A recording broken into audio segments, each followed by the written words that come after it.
Praise the Lord. Minute with God's word. నేటి దిన వాగ్దానము. కీర్తనలు 45:6. దేవా, నీ సింహాసనము నిరంతరము నిల్చును. యోహాను నూతన యెరూషలేములో దేవుని సింహాసనాన్ని మరియు గొర్రెపిల్లను చూశాడు. సింహాసనం రాజు ఆసనం. వాస్తవానికి అటువంటి ఆసనానికి మనలో ఎవరం యోగ్యులం కాము. అయితే మనలను పరలోక సింహాసనం మీద కూర్చుండబెట్టుటకు మరియు ఉన్నతమైన స్థానం ఇచ్చుటకు రాజులకు రాజు, ప్రభువులకు ప్రభువు పరలోకంలో తన సింహాసనం విడిచి భూమి మీదికి రావలసి వచ్చింది. ఆయన తన్ను తాను తగ్గించుకున్నాడు, దాసుని స్వరూపం ధరించుకున్నాడు.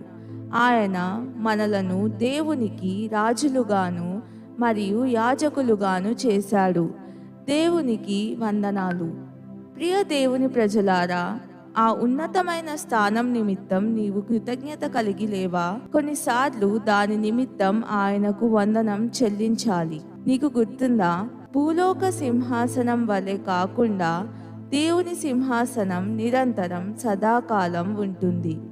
కనుక మనము కనికరింపబడి సమయోచితమైన సహాయము కొరకు కృప పొందునట్లు ధైర్యంతో కృపాసనం నొద్దకు చేరుదాం. మన రాజు వచ్చి మనలను పరలోకానికి తీసుకుని వెళ్ళే వరకు మరియు ఆయనతో తన సింహాసనం మీద కూర్చుండబెట్టే వరకు ఈ కృపా సింహాసనం సమీపించుటలో ఎడతెగక ఉందాం. ప్రార్థన. యేసు, నా ప్రభువా, నా రాజా, నిత్యత్వమంతటిలో ఒకరోజు సింహాసనం మీద నీతో కూర్చుని పరిపాలించు నిమిత్తం నీవు నాకు చూపిన కృప కొరకు ఎల్లప్పుడూ కృతజ్ఞత కలిగి ఉన్నాము. నీ ప్రశస్త నామంలో ప్రార్థిస్తున్నాను తండ్రి. ఆమెన్.